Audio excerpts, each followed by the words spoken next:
لكلها أهوال المنقطعين يا ربي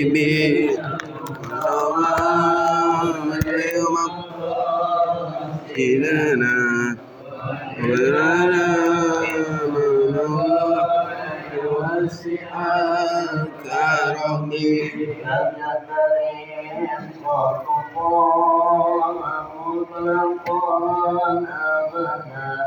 وما تزال في المدى يا ربي المصطفى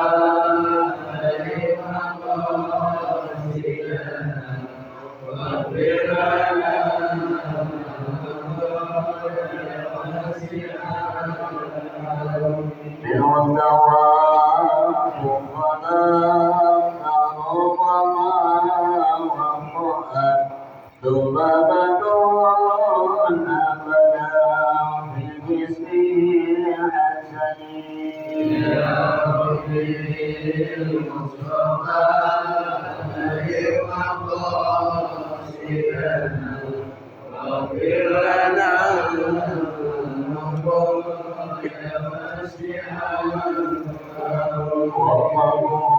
واغفر لنا ولا يقال ناسا ولا يراس مولد في عالمين يا ربي المصطفى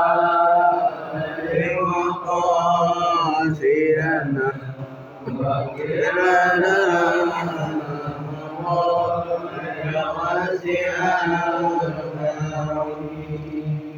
الحمد لله الذي جعل رمضان سيد الشهور وأنزل القرآن كما أنزل فيه التوراة والإنجيل والزبور وفرض صيامه وفضل قيامه ورتب عليه الجزاء المعروف والصلاة والسلام على سيدنا محمد وعلى آله وأصحابه الأئمة الغدور والمفات وقد قال الله تعالى في كتابه الكريم وهو أصدق القائلين أعوذ بالله من الشيطان الرجيم شهر رمضان الذي أنزل فيه القرآن هدى للناس وبينات من الهدى والفرقان الآية الباركة الآية وقال رسول الله صلى الله عليه وسلم يعني استيقاظ إسباق الوضوء فإنه شطر الإيمان الحديث صدق الله العظيم وصدق رسول الله صلى الله عليه وسلم وقال المصنف رحمه الله تعالى في هذه التعليق وأسئلة المصطفى لزيد الشيخ الوهم الشعراني ونفعله به في علومه في الدارين آمين سبحانك لا علم لنا إلا ما علمتنا إنك أنت العليم الحكيم اللهم زدنا في زينة الإيمان واجعلنا هادين مهتدين ولا حول ولا قوة إلا بالله العلي العظيم بسم الله الرحمن الرحيم اللهم افتح علينا فتوح العالمين بحكمتك وانصر علينا ورحمتك وبركتك ما نسينا يا ذا الجلال والإكرام رب اشرح لي صدري ويسر لي أمري واحلل عقدة من لساني يفقهوا قولي نسألك الصحة والسلامة والبركة من بعد الدين والآخرة في بركة من كتاب القرآن في التعليم وسائر المصطفى في هذا المجلس أن تقضي حاجاتنا ومقصودنا ومرادنا من أمور الدين والدين والآخرة بحق المصطفى رسول الله صلى الله عليه وسلم برضا الله تعالى لا لنا ولا هم الفاتحة أعوذ بالله من الشيطان الرجيم بسم الله الرحمن الرحيم الحمد لله رب العالمين الرحمن الرحيم مالك يوم الدين إياك نعبد وإياك نستعين اهدنا الصراط المستقيم صراط الذين أنعمت عليهم غير المغضوب عليهم ولا الضالين رب اغفر لنا ولوالدينا وللمؤمنين تقبل منا Hadirin muslimin dan hadirin sholimin di hadil majlis rahimahullah. Kita jumpa lagi di kajian minggu kedua di waktu sebelum Ramadan kita sambung kitab Wasilul Mustafa di bab faslun fil wudu'i was sholati. Dan mereka kitabnya dibuka pasal mengenai tentang wudu dan sholat. Qala Nabi sallallahu alaihi wasallam, qala Nabi alaihi wasallam telah bersabda, siapa baginda Nabi alaihi wasallam, ya Ali, wahai Ali, istaqsi, pakai sesuatu dia, istaqsi, kalimat perintah, asalnya ada ya, soalnya kalau fil amar dibuang ya, atau di alif laginan huruf elatnya dibuang. Istaqsi asalnya karena perintah dibuang. Kalau dalam ilmu dalam artikel bahasa Arab, ya Ali istaqsi, wahai Ali, maksimalkanlah olehmu isbarul wudu'i, akan menyempurnakan wudu. Perintah menyempurnakan wudu, dimaksimalkan. Fa'innahu, karena sesungguhnya memaksimalkan wudu, wajibnya wujudnya berisbarul wudu. Syatrul iman, itu adalah sebagian dari iman. Fa'idha tawaddu'ta, maka ketika engkau berwudu, wasiat ini Rasul sebelum wafat dikumpulkan hadis-hadisnya oleh ulama. Sebelum wafat Rasul banyak wasiat kepada mantunya Sayyidina Ali karramallahu wajhah, khalifah Rabi Amirul Mukminin yang keempat, khalifah keempat Sayyidina Ali karramallahu wajhah. Disebut karramallahu wajhah itu kenapa kalau kita sholat tarawih Al-Khalifah Rabi Amirul Mukminin Sayyidina Ali bin Abi Thalib karramallahu wajhah, yang lain radhiyallahu, itu ada dua. Fadilah keutamaan di yang pertama, beliau dari kecil tidak ngalamin non muslim, maksudnya tidak ngalamin kemusyrikan, hal-hal yang dilakukan oleh orang-orang jahiliyah. Maka karena wajah, semoga Allah merahmati, memuliakan wajah itu zatiahnya sedang terwajah. Yang kedua, sehari dari mulai kecil sampai wafat beliau ketika buang hajat tidak pernah melihat kemaluan sendiri. Semua melihat, sehari tidak pernah melihat. Maka disebut karramul wajah. Itu dua istimewa, sehingga memanggilnya dengan menggunakan gelar berbeda daripada sahabat yang lainnya. Yang lainnya radhiyallahu anhu, semoga meridhoinya, radhiyallahu anhu, semoga meridhoinya beliau. Tapi kalau Sayyidina Ali karramallahu wajhah, maka wajarlah pemuda ini diambil mantu. Rasul nggak sembarang mantu, itu perintah Allah. Dan sebagai sahabat yang cerdas, jenius, yang hebat, dermawan, punya kepribadian yang bagus, katakanlah sempurna, Sayyidina Ali kok bisa dijadikan mantunya. Seperti kiai yang nggak sembarang ambil mantu, pasti akan meneruskan seorang tokohnya sebagai kiai yang bisa menolak pesantrennya, mendidik umat. Dia jadi mantu pun yang bisa melanjutkan. Begitu pun Rasulullah. Maka hadis-hadis ini kalau bersumber dari Sayyidina Ali radhiyallahu anhu, menyempurnakan wudu itu karena sesungguhnya menyempurnakan wudu itu sebagai iman. Kalau kita berwudu kan tohara, makanya orang kalau pengen khusus sholat itu wudunya sebenarnya akarnya itu. Kalau wudunya tidak memperhatikan maksimal atau penyempurnaannya, itu sholat bisa terganggu dan tidak akan khusyuk. Dimulai akarnya orang pengen khusus sholat itu dari wudunya. Lagi wudu jangan sambil ngomong, wudunya jangan keciplak-kecipluk, wudunya benar-benar meratai bagian dalam wudu. Hindari hal-hal yang memakruhkan di dalam wudu, bahkan paham hal yang membatalkan wudu itu sendiri. Kita pikir saja mungkin yang mau menyampaikan perkara itu ada 5. Ya, kita harus tahu. Wudu nggak boleh juga habis wudu dilap pakai anduk, makruh. Habis wudu kertap pinggangnya dibunyiin semua, kakinya kertap, itu makruh, nggak boleh. Itu penting diajar. Kalau wudunya sudah diperhatikan, maka sholatnya akan bisa mencapai kesempurnaan dalam kekhusyuan. Bab wudu ini tohar katakanlah wudu. Viral pertama kali sumber diwajibkannya umat muslim itu lebih dahulu daripada perintah sholat. Sama, perintah wajibnya ketika Rasul Isra Mi'raj turun perintah wudu jadi wajib. Asal usulnya bukan wajib sunnah. Tapi karena perintah sholat ini wajib, maka wudu jadi wajib. Cuman lebih dulu perintah wudu. Rasul masih di Mekah. Kalau perintah sholat, Rasul di Mekah berapa tahun lagi ke Madinah. Nah, perintah wudu ini sangat diperhatikan dan mengenai kenapa Rasul itu sebelum Mi'raj menghadap Allah disucikan hatinya. Itu tohar. Allah zat yang maha suci, maka menjumpainya wudu suci. Interaksi kita tiap hari 5 waktu interaksi dengan Allah, maka kita kudu bersih. Maka tohara itu maknanya suci lahir batin. Ya suci dari hal-hal fisik kaitannya dengan kotoran, najis dan sebagainya. Yang kedua suci secara batin dan segala penyakit-penyakit yang kita ini nggak akan bisa merasakan kelezatan ibadah. Orang sholat kok masih menyimpan penyakit hati, dengki, sombong, ria, susah sama ada waktunya.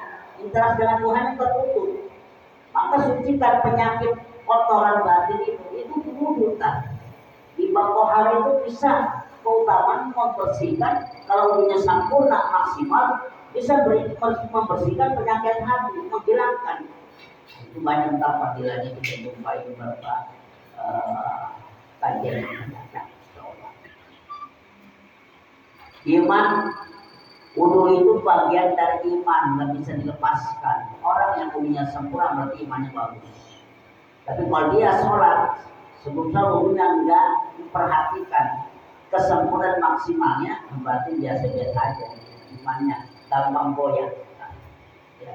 Jadi orang bisa kuat itu aktivitas kehidupan kesehariannya, ditantang dengan nafsunya, segala bentuk maksiat dia melihatnya. Tiap hari kita melihat di kantor, di rumah, di lingkungan kita, bahkan di lingkungan yang kaitannya dengan kemaksiatan. Kita biasa-biasa aja, nggak mandang itu kemurkaan Allah akan turun kemaksiatan itu. Itu bahaya. Iman itu kan akan ke situ, perhatikan di praktek di lapangannya. Maka orang yang menyempurnakan wudunya sama saja menyempurnakan, memperkuat, mempertebal keimanannya seseorang, keyakinannya dia kepada Allah. Wala tusrif. Kemudian ada perlu itu, janganlah engkau berlebihan fil ma'i dalam menggunakan air. Di padang pasir itu air susah. Di zaman Rasul air susah. Di negara kita air berlimpahan. Tapi hadis ini berlaku enggak? Tetap berlaku. Jadi kalau nyalain keran, kalau sekalipun kencang itu termasuk berlebihan. Maka dikit aja, jangan sampai kekencangan. Ya secukupnya. Walaupun kita pakai berlimpahan, tapi ada kaidah fikih, ada statement ulama. Hadis ini berlaku kepada tempat-tempat yang susah dicari air. Jadi kalau tempat itu lingkungan susah dicari air, jangan kau gunakan air berlebihan.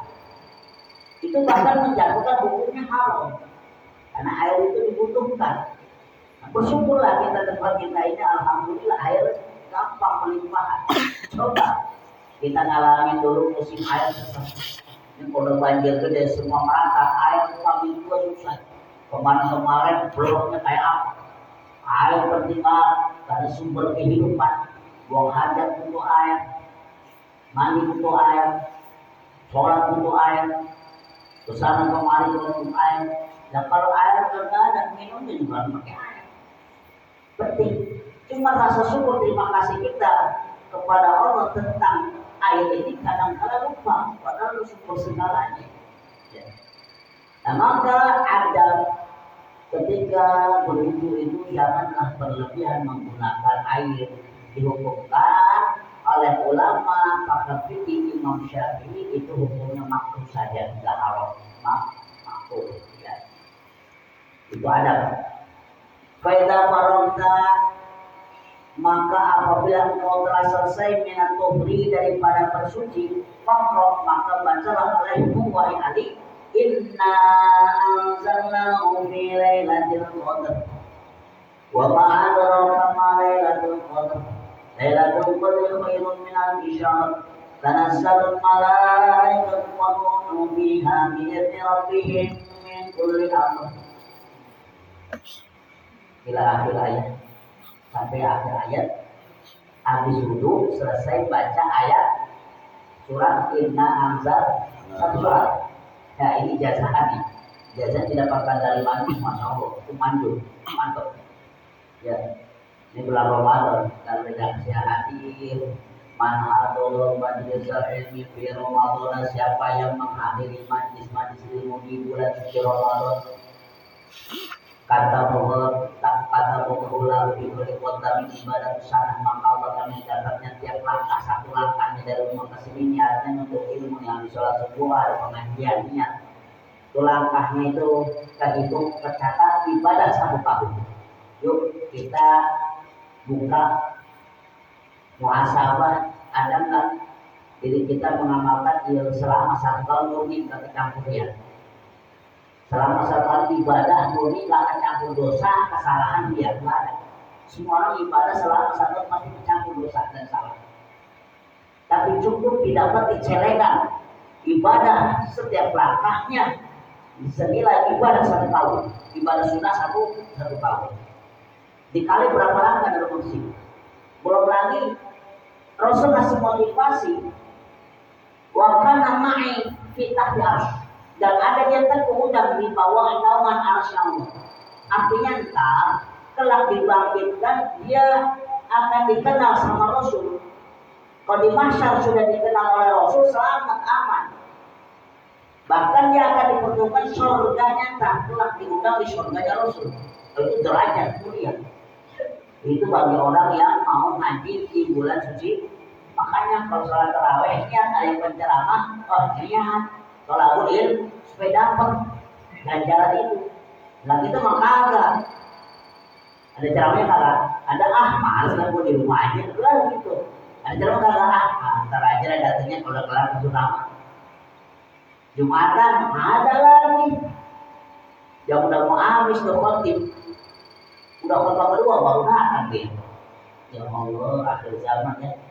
Ilmu Allah banyak direndahkan, ilmu Allah banyak diinjak-injak. Pantes masalah datang dulu, Allah gak ada prioritas. Ilmunya Allah nggak diutamakan, nggak didahulukan. Ya, problem banyak. Kenapa? Kita mendahulukan dunia, padahal sang pemilik dunia kok enggak. Dunia yang kita cari itu ada dalam genggaman Allah. Mau ambil dunianya, yang genggamnya kok kagak diambil. Di barat kalau ada orang kaya ambil hatinya dulu supaya gampang duitnya. Jangan langsung ambil duitnya. Mungkin lu dapat cuma berapa persen, 100 dolar sehari 2 hari udah mau ketiga. Tapi kalau dapat hatinya, lu mau apa? Ini pasti dikasih. Kalau kita sudah bisa dapat sayangnya Allah, udah pasti dikasih. Tapi kalau kita minta dikasih, belum tentu disayang. Nah, kita kan pengennya dikasih mulu, ya, pengennya minta mulu, doa ini, doa itu, tapi kewajibannya dibelakangi. Tuh, coba kita introspeksi ini di bulan suci Ramadan, mudah-mudahan jadi perbaiki urusan masa depan dunia akhirat kita, anak cucu kita, keluarga kita dan orang tua kita. Sebentar, generasi muda anak-anak kita ke depan bisa jadi tak perlu kita terus pejabat kita ya. Nah, baca inna amsal mimba di gosil kota ini, baca inna amsalanya setelah membasuh kedua kaki. Berapa kali bacanya? Asromarrotin 10 kali. Sambil jalan gak apa-apa dah. Ya, habis wudu sambil jalan, inna 10 kan. Makanya kalau sholat jangan pas azan baru datang atau Ya di rumah lah wudhunya lah, ya di rumah yang wudhunya di rumah tuh inna berjalan menuju masjid baca inna amsal 10 kali. Siapa yang mengamalkan sunnah demikian sunnahnya Rasul yang perintahkan anjuran. Setelah berwudu, setelah kaki dibasuh keduanya, dia kalau ada sunnahnya kan menghadap kiblat, baca dong. Asyhadu an la ilaha illallah wa asyhadu anna Muhammadan ini apa itu? Doa wudu. Saya apa doa wudu? Doa wudu apa enggak? Coba. Hah? Doa wudu. Kadang kita lupa doa wudu. Selesai doa wudu baru baca inna sana. Ya. Bagusnya dahulukan doa wudu menghadap kiblat. Asyhadu an la ilaha illallah wa asyhadu anna Muhammadan rasulullah untuk akhiri iman itu. Allah itu. Ya Allah jadikan akan orang bertaubat itu jadikan akan orang-orang yang sudah di orang bertaubat. Inna sana 10 kali orang aman begitu ya fariqullah maka niscaya akan menghilangkan Allah siapa Allah maka akan kesusahanmu. Ya, siapa yang lagi susah nih? Susah dalam keluarganya, susah dalam kerjaannya, susah masalah rezekinya. Banyaklah problem kita sih. Susah doang kita keluhin, susah doang kita omongin, tapi solusinya kita cari. Cukup ini sunnah Rasul kasih obatnya. Kudu aja yang benar, terus baca inna anzalna 10 kali, amalnya itu terus. Ini hadis Rasul. Niscaya engkau hai Ali Allah akan menghilangkan segala kesusahan. Susah itu bukan urusan saja, bukan hanya urusan materi. Tapi susah pun itu bisa urusan mental. Banyak akhir zamannya orang stres. Susah, apa yang diharapkan dan dicita-citakan tidak tercapai. Di tahun udah ganti 2025, gaji masih gitu-gitunya, pengeluaran banyak. Tuntutan ini dan itu, apalagi belum kredit, utang di mana-mana ditagih, masalah problem sampai membatin, nyesek. Itu namanya susahan. Nah, kalau kita mau memperbaiki ibadah kita, ini udah ada obat. Udah aja inna amsana itu fadilnya banyak. Silakan Anda buka kitab Khazinatul Asrar. Bisa Al-Quran itu ada kitab Khazinatul Asrar. Jadi surat inna amsana kita bahas di 10 akhir Ramadan. Fadilnya banyak fadilah. Inna amsana. Sampai kalau punya anak umur 7 tahun atau belum balik, dipegang kepalanya, dibaca inna amsal lebih 7 kali dalam kitab Al-Azkar Nawawi. Rasul bersabda itu hadisnya hasan. Maka anak itu akan dicegah dari segala kedurhakaan dan kemaksiatan. Maka anak kita Allah kasih jadikan diilhamkan kesolehan. Apalagi ditambahkan doa ya birru asma Allah wahidat yang maha baik, wahidat yang baik, wahidat yang maha baik. Sudah begitu. Ya birru kita harus baca 7 kali atau 3 kali atau yang lain sekali. Saya setiap anak saya tidur dan bangun tidur, saya pegang kepala angkat dari kecil. Saya begitu. Kan ikutin hadis Rasul. Alhamdulillah ilmu itu gampang. Baik agama maupun di semuanya gampang. Terus nurut. Coba. Ya, kalau ada keluarga atau anak kita yang agak nurut susah diatur keluarga kita mencoba amalin deh obat-obat terus. Kadang-kadang lupa kita nggak ngurusin asuransi. Padahal semuanya ada di sunnah dijawab. Ya, kita naik pengajian dulu lah. Akan dapat informasi yang berakhlak. Dapat informasi yang dari media, dari informasi dunia luar, itu dapat informasi itu. Cuma akan hilang, susah. Mengamalkannya itu nggak bisa menjadi akhlak. Akan utamakan masih mulia. Nggak semua orang sebetulnya waktu zaman itu bisa menjadi mandiri. Karena semua hajat kita di sana. Mau gampang, rezeki, jaminan Allah itu majlis. kafafi thalabil ilmi yarzuquh. Cukup mengaji di masjid dulu, kalau dimudahkan oleh Allah. Itu Rasul bersabda.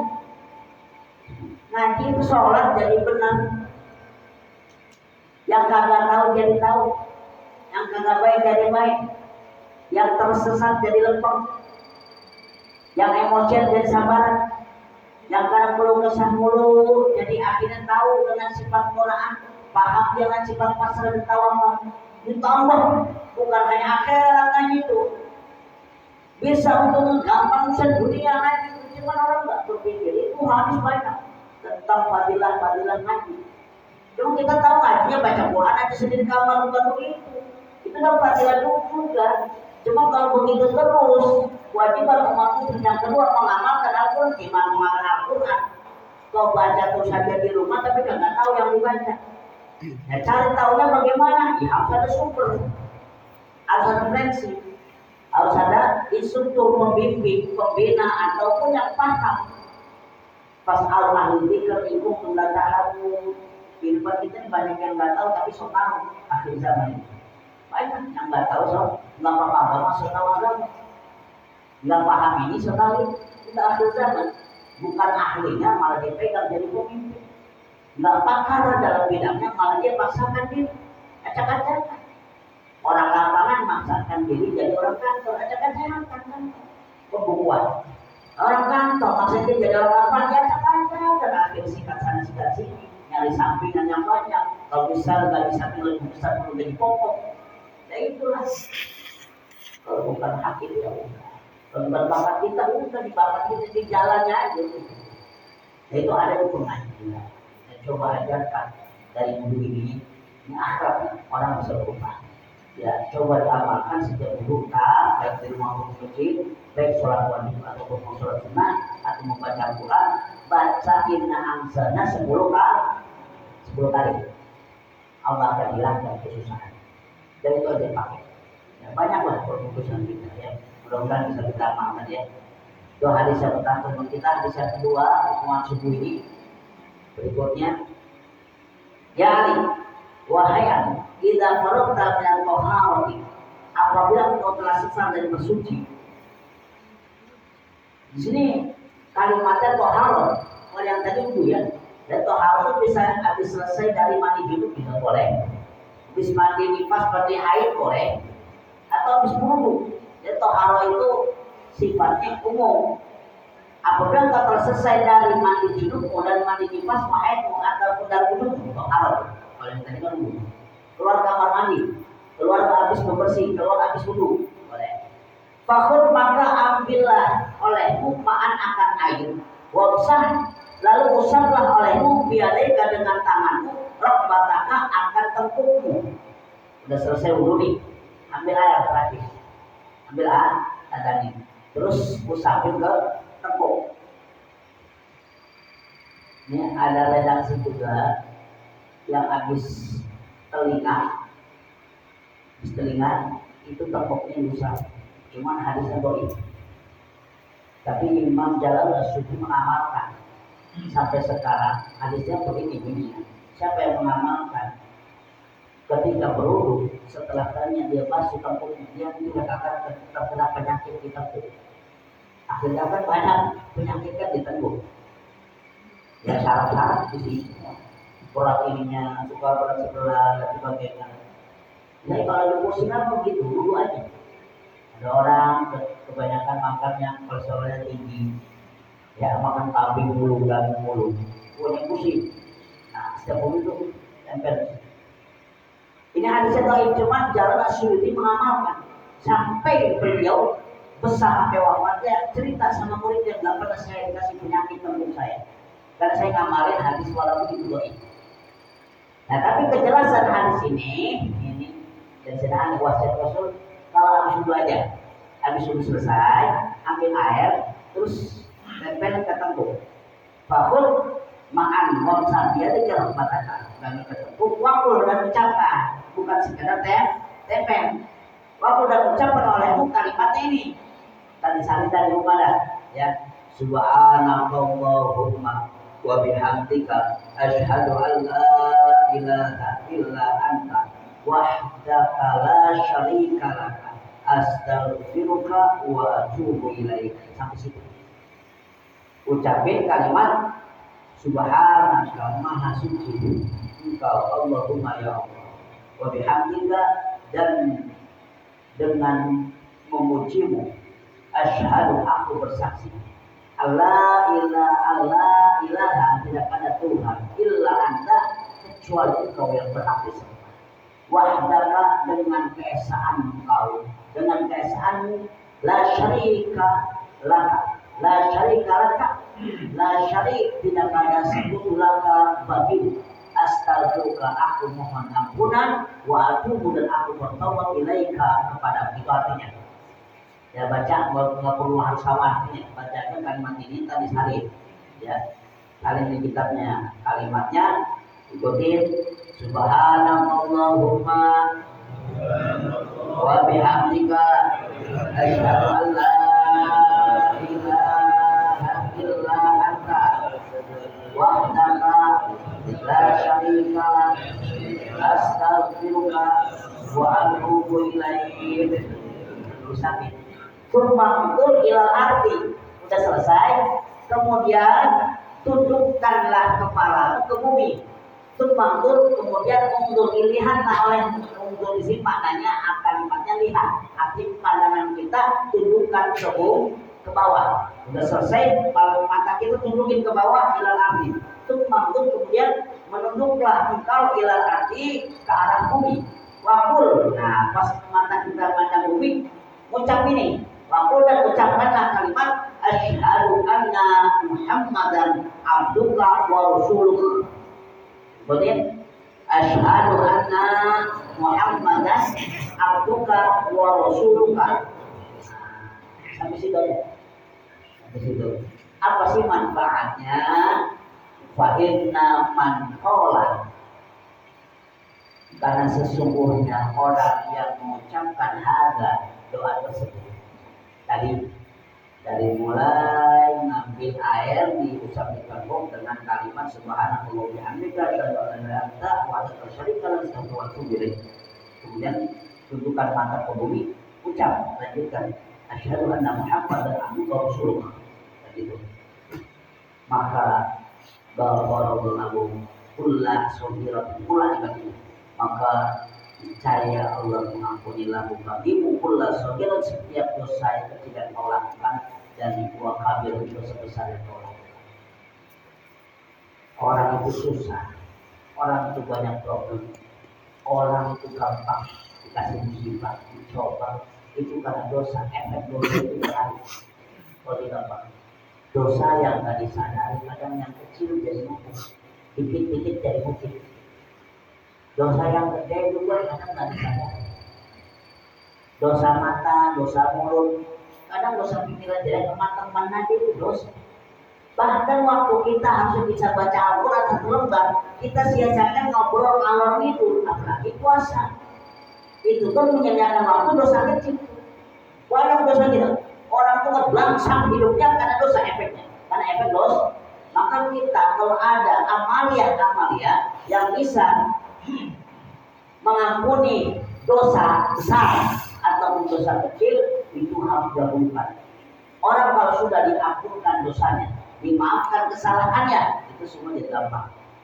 Dan kesusahan itu, kesulitan itu dari dosa, efek dosa. Maka jangan ngegampang. Ya mudah-mudahan kita sering sholat 5 waktu, tambah sunnahnya, alhamdulillah baca Al-Qurannya, ngajinya di tempat ini. Insya Allah 1/24 jam bersih. Ketemu hari bersih lagi. Walaupun kita banyak kesalahannya, khilaf namanya manusia, dibersihkan lagi. Keluar Ramadan harus ada akar bekas.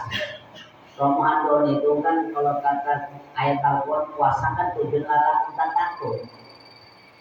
Dengan puasa bisa berakhlak mulia. Takwa itu akhlak, bukan kepintaran, bukan kecerdasan, bukan kewibawaan dan kehormatan. Takwa itu adalah akhlak. Orang yang puasanya itu nilainya kontennya 100% atau cipret katakanlah, kita di bulan Ramadan di puasanya ada efeknya.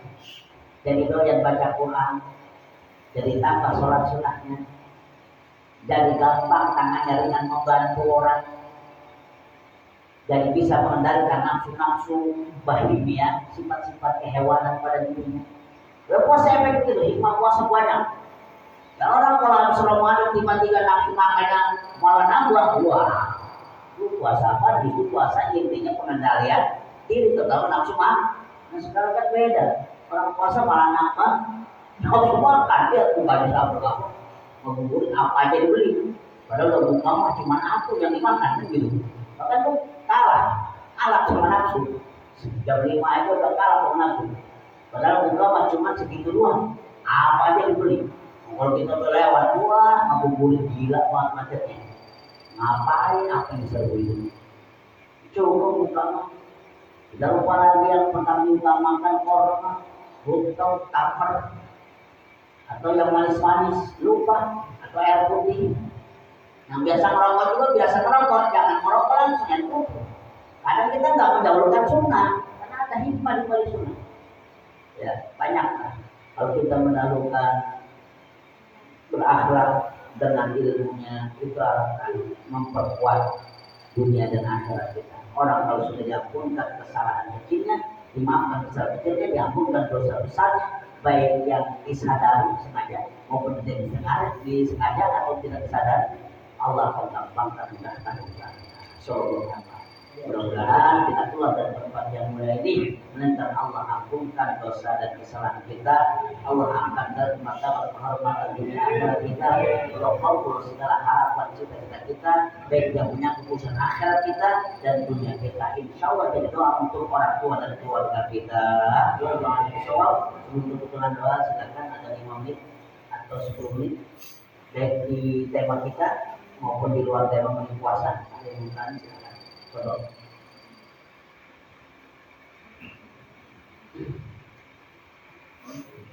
Tanya dia dalam menjalankan sholat itu kalau kita menahan untuk itu baiknya kita batalin apa kita lanjutin?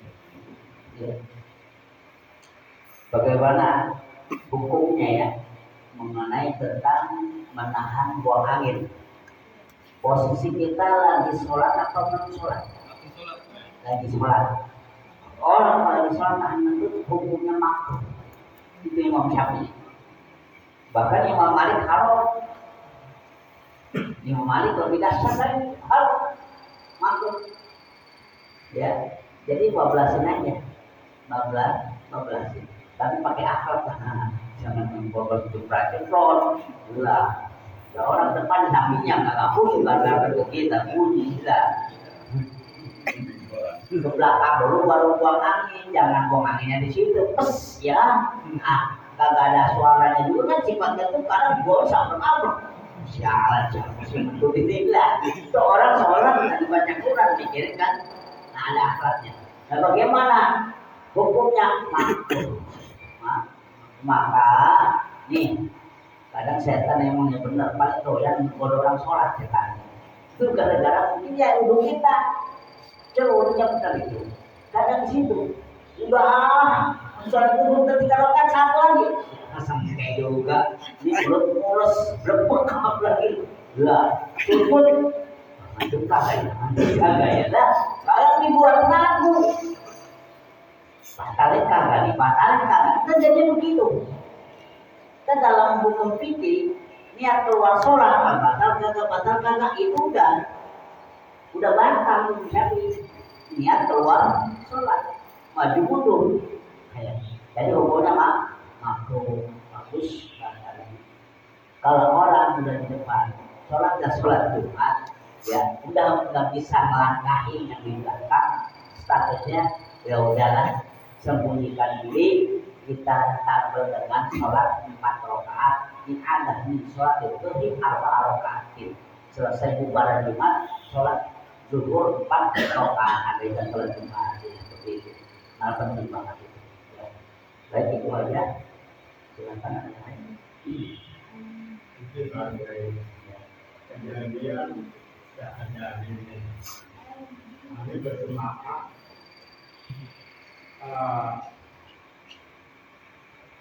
Banyak anak-anak kecil nih, pada saat sudah sholat, mereka bekerja.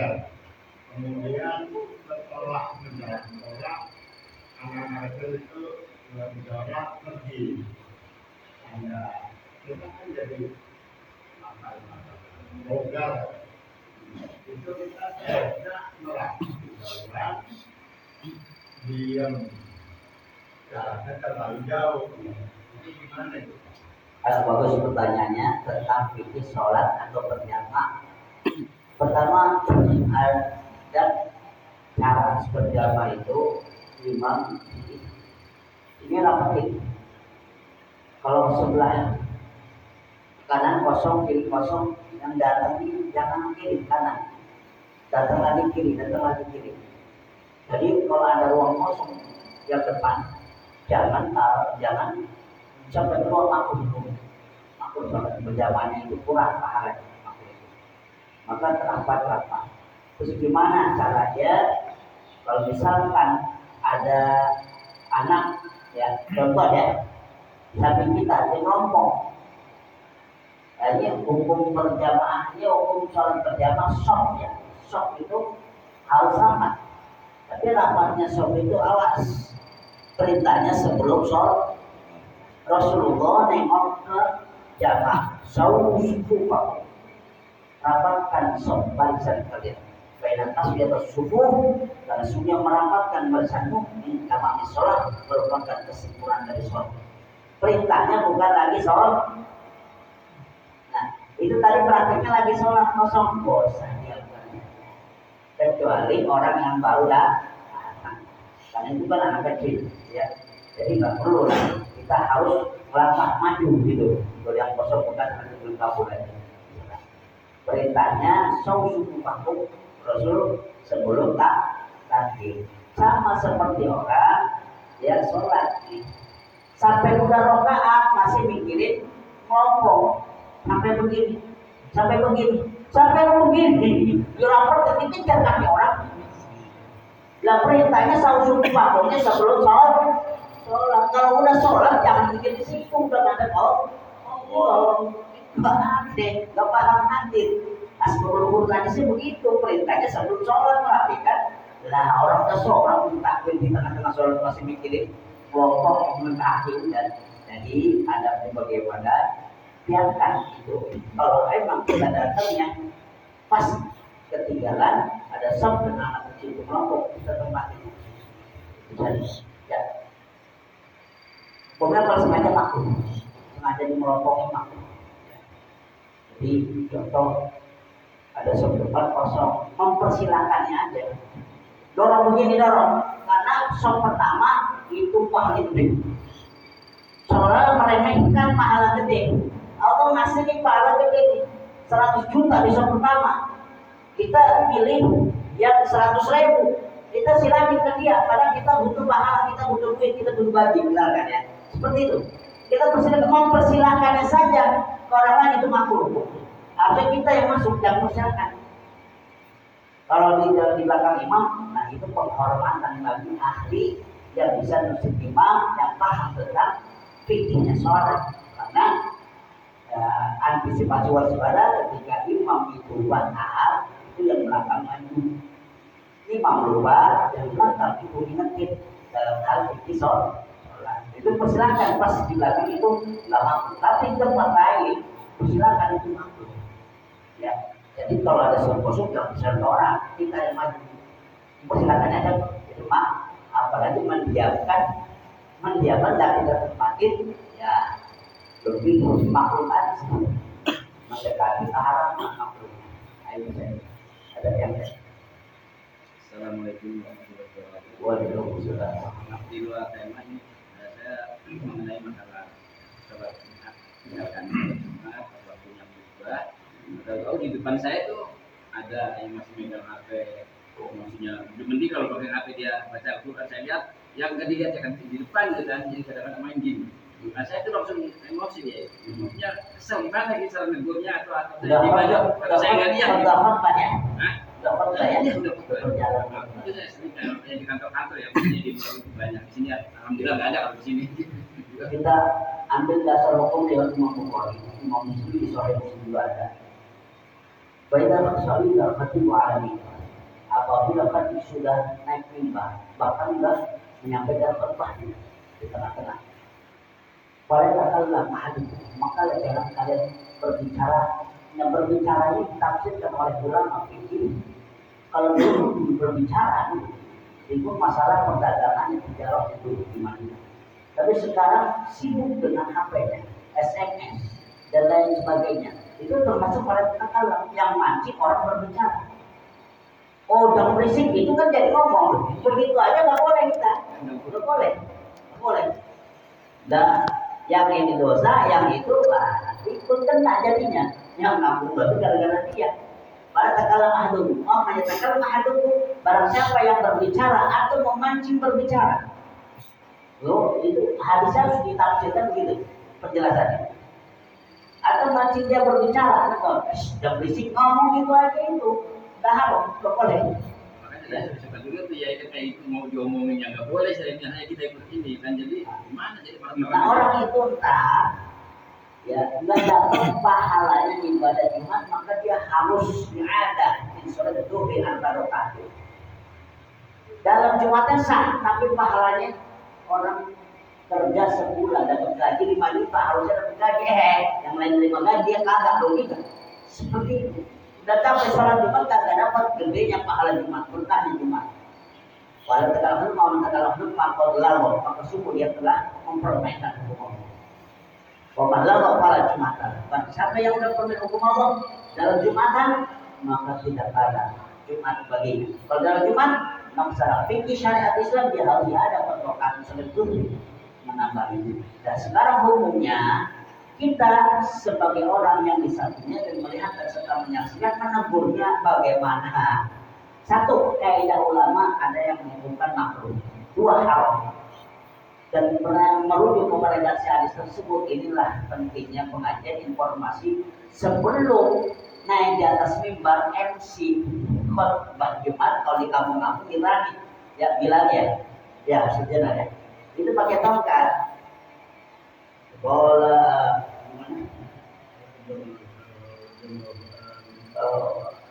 kalau Abu radhiyallahu Rasulullah SAW an al-qutbah yang membaca dalam mimbar pakai makalah itu udah di sana dia jadi MC. Nah ini MC ditambahan ya dalam dulu jadi ilmu.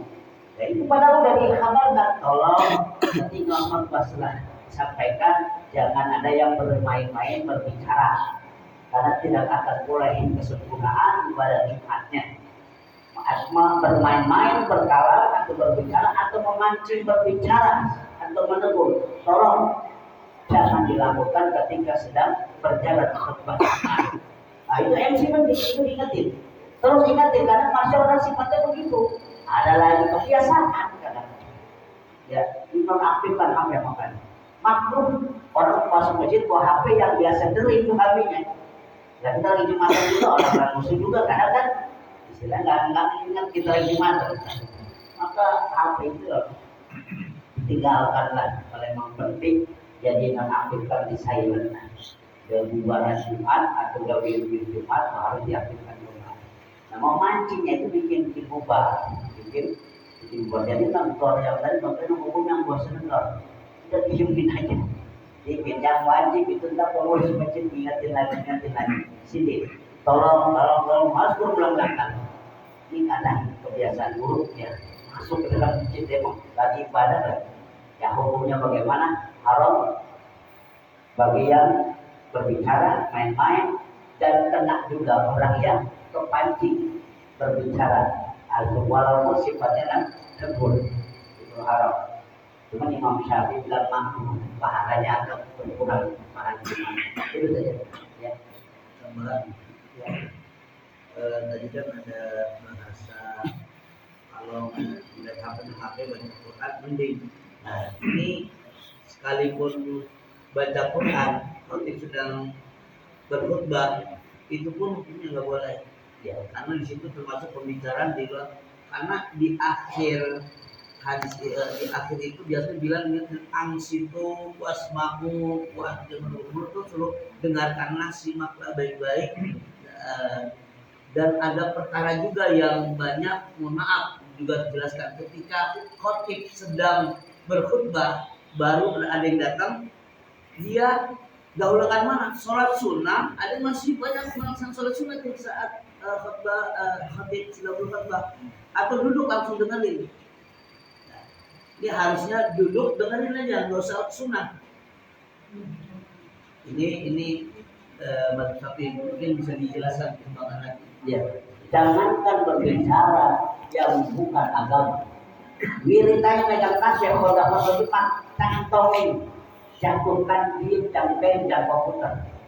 Jangankan yang berbicara, orang dia baca Quran aja atau wirid kalau Jumat hidup punya haram, apalagi hal-hal yang di luar itu, gitu. Benar. Nah, kemudian sholat sunnah mendahulukan majelis mimbar untuk mendahulukan yang wajib ke belakang yang sunnah. Karena mendengarkan khutbah rukun itu wajib. Sholat sunnah 2 rakaat sunnah. Kok bisa orang malah prioritaskan yang sudah meninggalkan yang wajib? Itu adabnya udah salah itu. Kebanyakan kita rata-rata yang mengotak ya kebiasaan mengutamakan yang tak prioritaskan yang ya biasa. Tapi insya Allah kalau ngaji ada yang Itu di belakang ini ada. Saya terima kasih ya, soalnya waktu kita belum pernah menyampaikan hal itu. Saya kalau ini merasa kayak punya dosa kalau nggak sudah dulu gitu. Padahal itu udah mulai jalan. Setelah ada penjelasan waktu bulan-bulan yang lalu, alhamdulillah. Sekarang kalau saya udah merasa ketinggalan, ya udah aku duduk dengerin khotbah. Iya. Terima kasih banyak.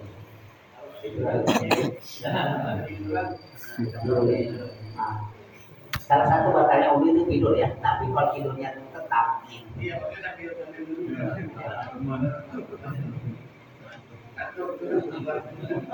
Orang yang tidur lagi hukum. Cuman kan kalau udah lagi khutbah Jumat, tidurnya karena terpaksa ya. Bukan terpaksa, tidurnya karena nggak sengaja, sudah kecapean.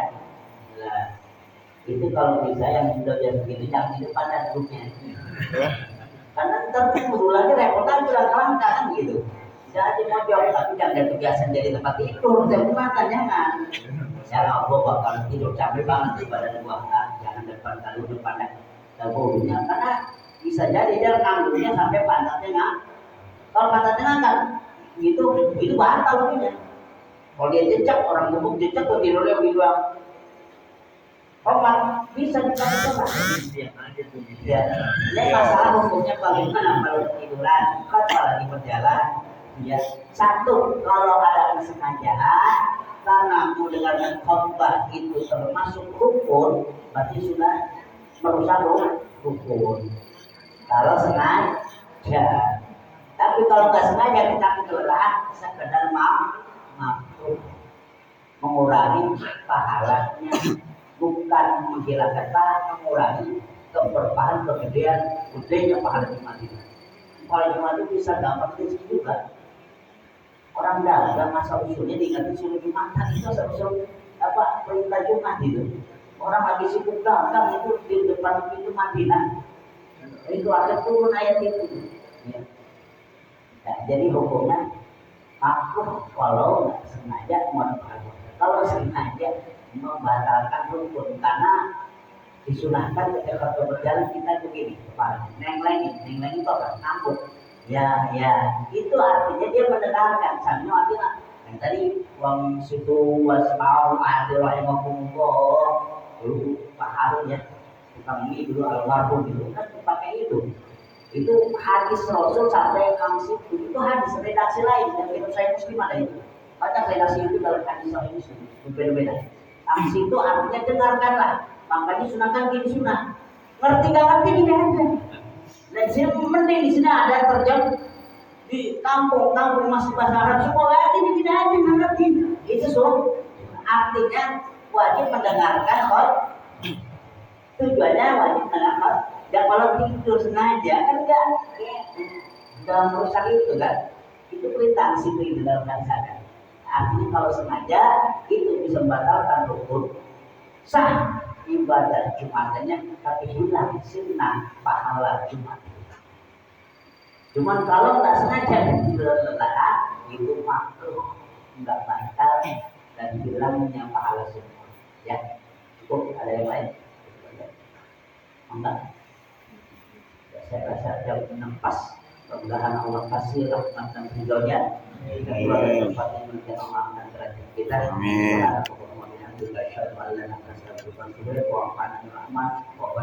Amin.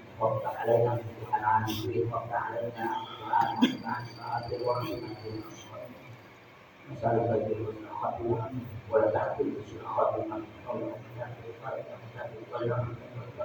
يرفع كل بلاء الدنيا والآخرة وشر الدنيا والآخرة ومن فتنة المعصية التي تدعو ربنا آتنا في الدنيا حسنة آمين. وقنا عذاب النار الحمد لله رب العالمين والسلام عليكم ورحمة الله وبركاته.